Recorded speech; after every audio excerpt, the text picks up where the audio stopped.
Hello बच्चों, तो आज हम लोग पढ़ने वाले हैं क्या? भिन्न। क्या पढ़ेंगे? फ्रैक्शन, जिसको कहते हैं, कुछ कहते हैं। अब देखो फ्रैक्शन में क्या है सर। तो फ्रैक्शन किसके लिए इंपॉर्टेंट होने वाला है? क्योंकि क्लास 5 में पढ़े हुए, 6 में, 7 में, 8 में, ये बेसिक है। ये बेसिक है। यहाँ से अगर बेसिक सीख लोगे तो आगे चल के आराम देगा। कैसे आराम देगा? तो चलते हैं सर, स्टार्ट करते हैं। फ्रैक्शन होता क्या है? सबसे पहली चीज पूछेगा फ्रैक्शन कहते हैं किसको है। तो फ्रैक्शन में क्या आता है बाबू? जब किसी संख्या को, कोई भी संख्या रहे, संख्या आपका 1 से लेकर 1000 अनंत तक कोई भी संख्या उठा लो और किसी अन्य संख्या से भाग दिया जाता है तो वो भिन्न कहलाता है। जैसे किसी संख्या को, किसी एक संख्या को दूसरी संख्या से भाग दिया जाता है तो प्राप्त जो भागफल होता है वो क्या कहलाता है? भिन्न कहलाता है। अगर यहाँ पर हम एग्जाम्पल के तौर से देखा जाए तो 4 को दिए हैं 5 से भाग। 4 को किससे दिए हैं? 5 से भाग। जब 5 से भाग दिए हैं तो मेरे पास आया 4/5।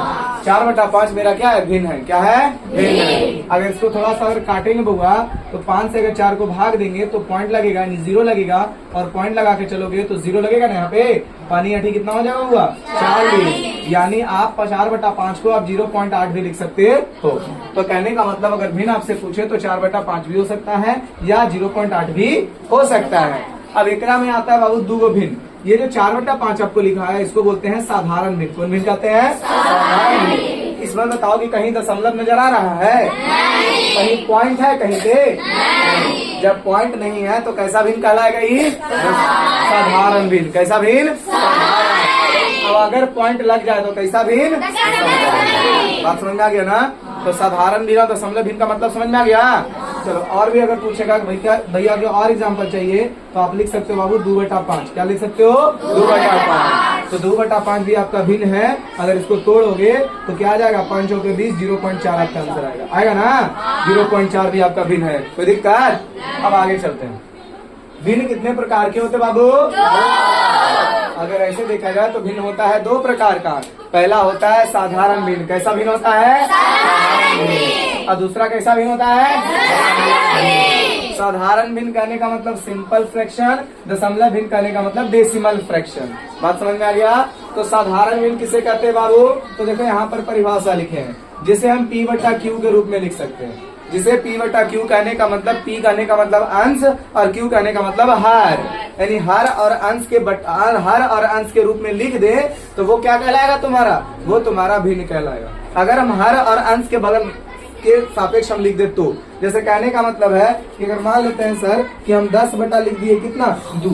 तो 10/2 लिखेंगे तो मेरे पास आ जाएगा 5, आ जाएगा ना? या फिर 5/1 लिख सकते हैं कि नहीं लिख सकते हैं? तो ये मेरे पास भिन्न है। और ये कैसा भिन्न है? तो साधारण भिन्न। अरे कैसा भिन्न थी? तो यहाँ से बात समझो कि क्या हम 5/1 तो लिख दिए, क्या 5/0 लिखेंगे तो क्या ये भिन्न कहलाएगा? नहीं कहलाएगा। नहीं। तो 5/0 नहीं लिख सकते हैं। 5/1 लिखो, 5/2 लिखो, 5/3 लिखो, 5/4 लिखो या 5 अनंत लिखो, लेकिन 0 नहीं लिखो। तो साधारण भिन्न में हम लिखेंगे तो कैसे लिखेंगे? P/Q के रूप में लिखेंगे। और पॉइंट वो कभी भी Q जो होता है वो 0 के बराबर नहीं होता है। कहने का मतलब P/Q कहने का मतलब P/Q। तो P ऊपर है और Q करने बाबू नीचे। P ऊपर में रहता है, Q कहाँ रहता है? अब P को कहते हैं अंश, को जी कहते हैं, या फिर ऊपर वाला को जी कहते हैं, और नीचे वाला को जी कहेंगे। यानी ऊपर वाला को, नीचे वाला को, तो अंश बटा हर वो भिन्न कहलाएगा ना? अब देखो हर का मान 0 के बराबर कभी नहीं होगा, यानी हर जो होगा वो 0 के बराबर नहीं होगा। यानी हर का मान 1 होगा, 1 से बड़ा होगा लेकिन 0 नहीं होगा। अगर 0 हो गया तो वो भिन्न नहीं कहलाएगा। कहलाएगा? अब आते हैं साधारण भिन्न का प्रकार। दशमलव भिन्न में क्या बोले बाबू? आप रूप लगा सकते हो दशमलव वाला। साधारण भिन्न का प्रकार, तो साधारण भिन्न में आता है सबसे पहले सम भिन्न, या फिर कहते हैं उसको उचित भिन्न। कौन भिन्न कहते हैं? उचित भिन्न। तो उचित भिन्न किसे कहते हैं या फिर सम भिन्न किसे कहते हैं? तो वैसा भिन्न जिसका अंश, देख ले ध्यान से, जिसका अंश, ऊपर वालों को क्या कहते हैं? अंश। और नीचे वाले को क्या कहते हैं? जिसका अंश हर से छोटा हो, जिसका अंश बड़ा हो और हर क्या हो? छोटा हो। अंश बड़ा और हर छोटा, तो वो भिन्न कैसा भिन्न कहलाएगा? उचित भिन्न। जिसका अंश कैसा? छोटा और हर कैसा? बड़ा, तो वह कैसा भिन्न? उचित भिन्न। अब आते बाबू विषम भिन्न में। वैसा भिन्न जिसका अंश बड़ा और हर क्या होगा, छोटा। एकरो में देखो अंश बड़ा है ना, एकरो में हर छोटा है ना, इसमें अंश बड़ा है कि नहीं, इसमें हर छोटा है कि नहीं, तो बताओ ये कैसा भिन्न कहलाएगा। अब आता बाबू संयुक्त भिन्न। कौन भिन्न, तो संयुक्त भिन्न में पूर्णांक को लेके चलते हैं। कोची को लेके चलते हैं, पूर्णांक को और उचित भिन्न को अगर साथ में मिला देंगे तो वो कैसा भिन्न कहलाएगा, तो उचित भिन्न कहलाएगा जी। पूर्णांक को और उचित, देखो उचित भिन्न है ना ये वाला, 1/2 उचित न है हो, ऊपर में कौची बताओ तो छोटा, नीचे में क्या है बड़ा। देखो ऊपर में कोई, देखो यहाँ गलती लिखा गया, यहाँ पे थोड़ा सा चेंज करते हैं, यहाँ मान लेते हैं नीचे 3 कर देते, ऊपर 2, ऊपर में छोटा नीचे में बड़ा, ऊपर छोटा नीचे बड़ा। तो इस प्रकार के भिन्न को कैसा भिन्न कहेंगे, कोई दिक्कत। आगे देखो इकाई भिन्न, वैसा भिन्न जिसका अंश कितना हो, 1 हो।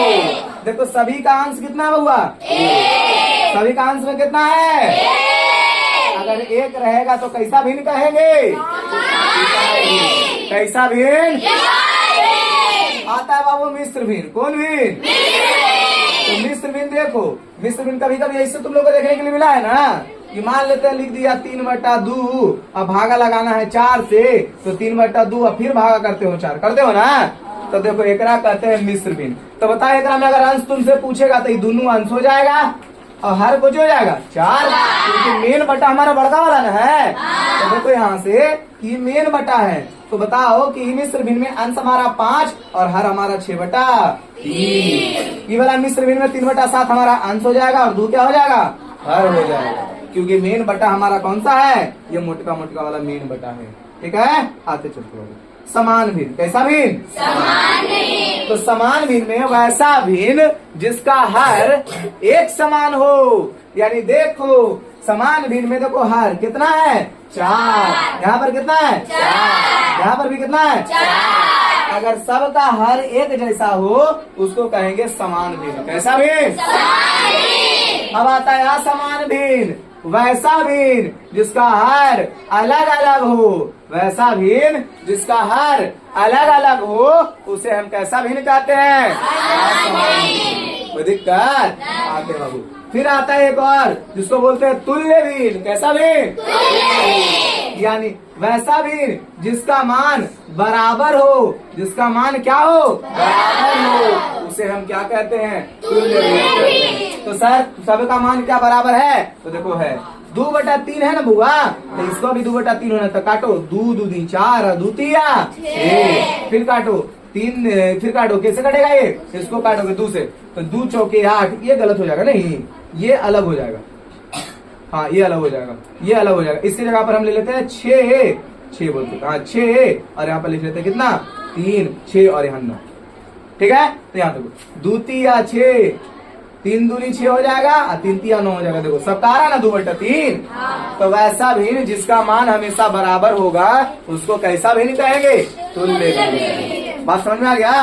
तो यही इतना ही भिन्न का क्या था, प्रकार था, और यही अपना भिन्न था। भिन्न में देखो कुछ होता है, तो भिन्न में अगर मान ले 4/5 लिख दिए तो 4 हमारा अंश हो जाएगा और 5 हमारा कुछ हो जाएगा, और अगर देखें तो 4/5 और ये पूरा का बटा अगर 6 लिख दिया जाए तो अंश हमारा ऊपर वाला पूरा हो जाएगा, 4/5 हमारा क्या हो जाएगा, अंश, और 6 कुछ हो जाएगा।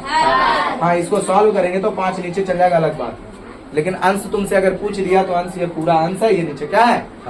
बात समझ में आ गया ना। अब बनेगा ना ऐसा क्वेश्चन रहेगा तो जो नहीं उतारे हैं, जहाँ भी जो नया कुछ लिखे हैं नहीं उतारे हैं तो उतार दो। चलो बॉल जला देना दीपक।